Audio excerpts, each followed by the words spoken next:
in the past, but, I lied my way out of it. I lied to everyone about everything, even to myself. Jesse James at the 2007 Scream Awards, during the height of his fame as a custom motorcycle builder and TV personality. In 2007, Jesse James was on top of the world, a tattooed titan of reality TV, famed custom bike builder, and now the husband of a Hollywood superstar. Fast forward a few years, and that world comes crashing down. By 2010, James's name would be splashed across headlines as the man who broke Sandra Bullock's heart, his reputation in free fall. A fairy tale marriage turned into a tabloid nightmare virtually overnight, in a cheating scandal so catastrophic that some media outlets dubbed him the most hated man in the world for betraying America's sweetheart. This is the story of how one divorce, born of fame, lies, and public fury, nearly ended Jesse James's career. Rise of an outlaw, from garage to global fame. Welcome back to Tuna No Crust, the largest car TV show news on YouTube. If you're new here, make sure to hit that subscribe button and turn on notifications.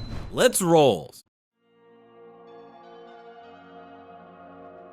Every legend starts somewhere. For Jesse James, it started in a tiny garage in Long Beach, California. In 1992, the 19-year-old biker and mechanic founded West Coast Choppers, building one-off custom motorcycles and selling t-shirts to pay the bills. His grit paid off spectacularly. Over the next decade, James's hot rod creations and brash charisma turned his modest shop into a mecca for gearheads and celebrities alike. The business model was brilliant in its simplicity. James sold only a dozen or so high-priced choppers each year, but the real money was in the lifestyle brand. Shirts, stickers, and swag emblazoned with the West Coast Choppers Iron Cross logo flew off shelves. By publicizing his star clients, from NBA giant Shaquille O'Neal to movie star Keanu Reeves, James crafted an image as the go-to builder for the rich and famous. His workshop became a pilgrimage site for anyone who wanted to touch the outlaw mystique. Hollywood came calling in 2000 when the Discovery Channel aired Motorcycle Mania, a documentary about James's life in the shop that captivated audiences with its raw look at this outlaw bike builder. The show's success launched James into reality TV superstardom. He became host of Discovery's hit series Monster Garage 2002-2006, where each week he and a crew transformed ordinary vehicles into outrageous contraptions under impossible deadlines. James's bad boy charm made the show a phenomenon.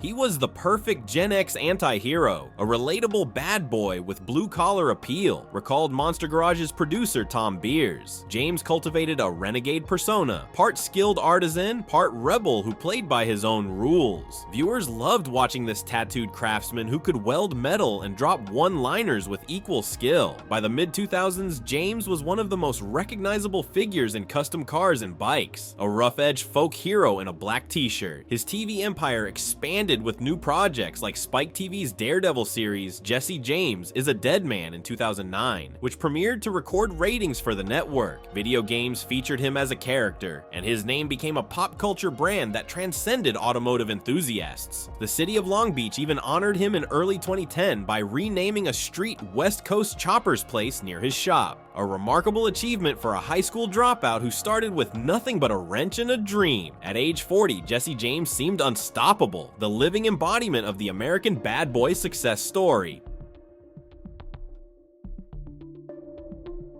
In the middle of Jesse's meteoric rise came an unlikely love story that would captivate America. In December 2003, Hollywood A-lister Sandra Bullock visited West Coast Choppers with her young godson, who was a Monster Garage fan, and met the tattooed bike builder behind the show. Sparks flew immediately between the most unlikely of pairs. Sandra, America's sweetheart known for her girl-next-door charm and romantic comedies, and Jesse, the biker with grease under his nails and tattoos covering his arms, couldn't have been more different, yet they fell headlong in love. It's like Jessica Rabbit marrying Huey from the Duck Dynasty, quip tabloids, an odd couple that somehow made perfect sense to those who knew them. After a whirlwind courtship filled with motorcycle rides and red carpet appearances, Bullock, then 41, and James, 35, married in a private sunset ceremony on July 16, 2005. The wedding was intimate, but symbolically huge. Hollywood royalty marrying blue-collar royalty, creating a fairy tale that seemed to prove love could conquer all differences. Instantly, Jesse James's life became a collision of two worlds, the glitz of Hollywood premieres and the grit of custom choppers. Sandra embraced Jesse's complicated family situation, becoming stepmother to his 2 children from previous marriages and helping him raise his toddler daughter Sunny from his second marriage. By all public accounts, James relished his role as husband and family man, often gushing about how Sandra had changed his perspective on life. The couple often walked red carpets arm in arm, she in elegant designer gowns, he in black leather jackets, flashing smiles that showed their surprising union was built on genuine affection, not just publicity. Friends described Jesse as a devoted husband who had found his anchor, and Sandra as blissfully happy and more grounded than she'd ever been. For several years, the marriage thrived against all odds. Bullock's Hollywood success only grew during these years, and she often credited Jesse with bringing stability and authenticity to her life. In a revealing 2009 interview, she gushed that meeting James had shown her what it felt like to have someone have my back through anything, a sentiment that would later prove tragically ironic. The following January, awards season 2010, Sandra's career hit an absolute pinnacle with her starring role in The Blind Side. At the Golden Globes, she won Best Actress and delivered a heartfelt tribute to Jesse on live television. There's no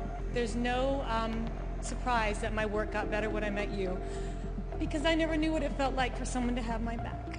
So thank you. The audience erupted in applause, moved by her genuine emotion. A week later, at the Screen Actors Guild Awards, she even joked flirtatiously to him from the podium. And you're really hot, and I want you so much. By all appearances, Sandra Bullock and Jesse James were deeply, authentically in love. The movie star and the motorcycle man who completed each other. But behind the glamorous facade, a very different and much darker story was unfolding.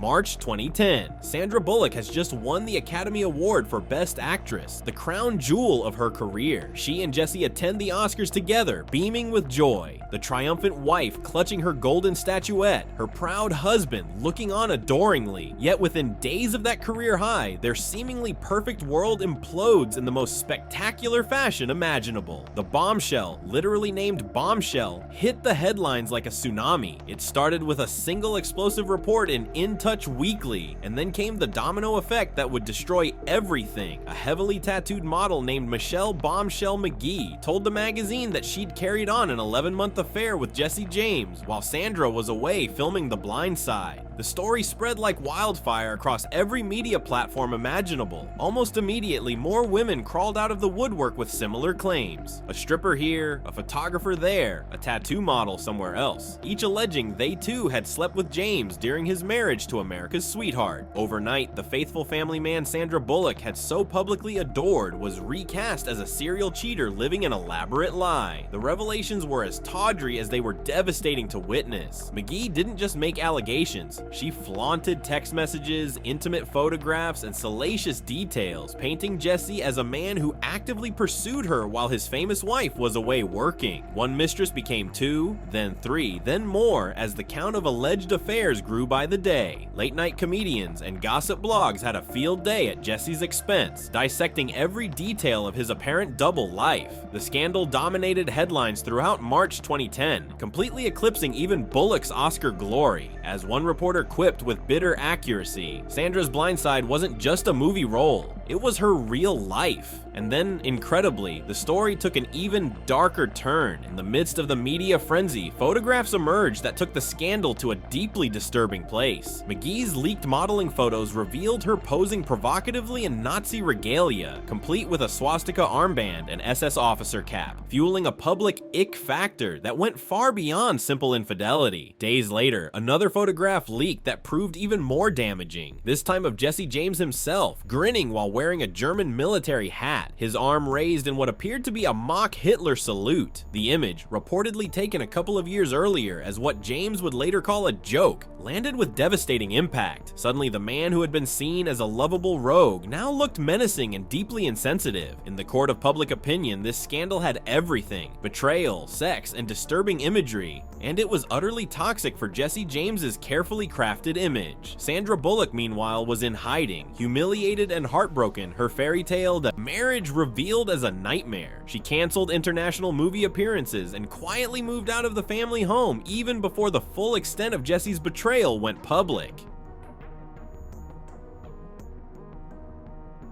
The public reaction to Jesse James's spectacular fall from grace was swift, fierce, and unforgiving. Fans who had cheered his television exploits and rooted for his unlikely marriage now burned up the internet with outrage. Bullock's huge fan base, and really, just about everyone with a functioning heart, vilified Jesse for devastating the beloved actress. Within days, he went from American folk hero to national punching bag. Tabloids plastered his face on their covers with increasingly unflattering headlines. Monster Garage? More like Monster Husband. Jesse James, cheating scumbag. Late-night television hosts skewered him in scathing monologues night after night. Jay Leno, David Letterman, and Conan O'Brien all took turns dismantling his reputation with surgical precision. On social media platforms, enraged commenters flooded James's accounts with venomous messages, while paparazzi photographers and alleged mistresses found themselves similarly bombarded with hate. It was as if America had found a new public enemy #1 in the cheating, tattooed biker who broke poor Sandra's heart so publicly and cruelly. Jesse James had always cultivated an outlaw image as part of his brand, but now he was being treated as a genuine villain rather than a romantic rebel. Paparazzi camped outside his Long Beach shop and family home around the clock, hoping for any shot of the fallen star. When one photographer got too aggressive and too close, James reportedly lost his temper and smashed the paparazzo's vehicle in frustration, only adding fuel to his rapidly spreading reputation as an out-of-control has-been. He couldn't step outside without triggering a media swarm. When Nightline correspondent interviewed him, the reporter flat out asked if he felt like the most hated man in America. Jesse's reply carried a wry touch of self-aware dark humor. "I think the most hated man in the world now," he quipped grimly. The press had indeed turned him into a global cautionary tale of infidelity, hubris, and self-destruction. Every aspect of his life was picked apart and re-examined through this new sinister lens. Old interviews and television footage were replayed with commentary that cast his previous statements in the worst possible light. Yeah, there came a point where there was a story that was from a woman claiming she had an affair with Jesse James, and it was appearing in a magazine, and that was just about 2 weeks after his wife's triumph at the Academy Awards.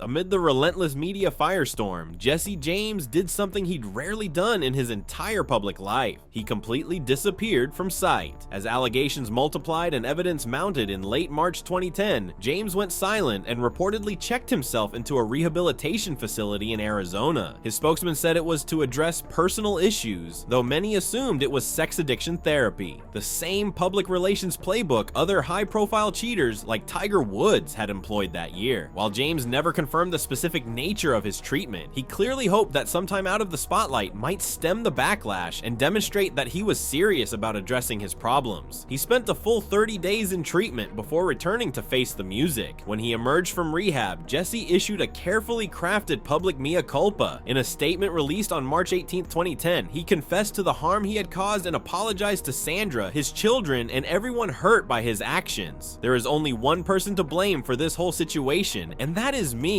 his statement read in part. He begged for forgiveness and asked that the media respect his family's privacy as they tried to heal from the damage he had inflicted. It was a start, but the damage was already catastrophic and irreversible. Sandra Bullock, devastated as she was, took decisive and swift action. She filed for divorce in late April 2010, just a little over a month after the scandal first broke.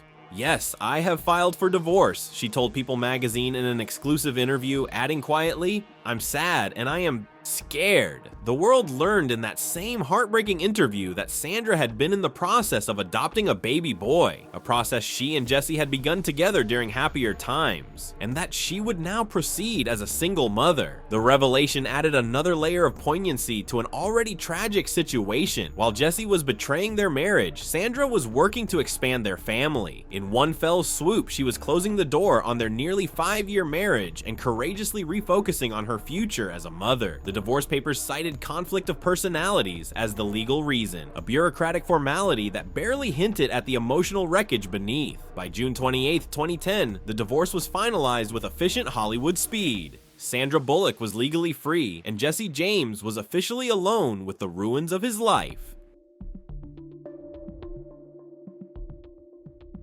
The divorce from Sandra Bullock made headlines. The infidelity scandal that caused it destroyed everything else. The calls started coming within days. Business partners, network executives, corporate sponsors, all saying the same thing: we're out. Jesse James's reality TV career ended in a weekend. No final episode, no farewell, just silence where there had been cameras and crew. Plans for new seasons vanished. The Discovery Channel moved on. Then came the real blow. In late 2010, months after the divorce, Jesse closed West Coast Chopper's Long Beach headquarters. For nearly 2 decades, that shop had been his kingdom, the place where crowds gathered to glimpse chrome masterpieces, where a city proud enough to rename a street in his honor had watched him build an empire. Now the doors locked without ceremony. The merchandise stopped moving. Who wants to wear the brand of a man who betrayed Sandra Bullock? By 2011, Jesse had relocated to Austin, trying to disappear. He launched Jesse James Firearms Unlimited, a grill line that went nowhere. Small ventures, small dreams. The Discovery Channel checks were gone. The crowds were gone. The empire was gone.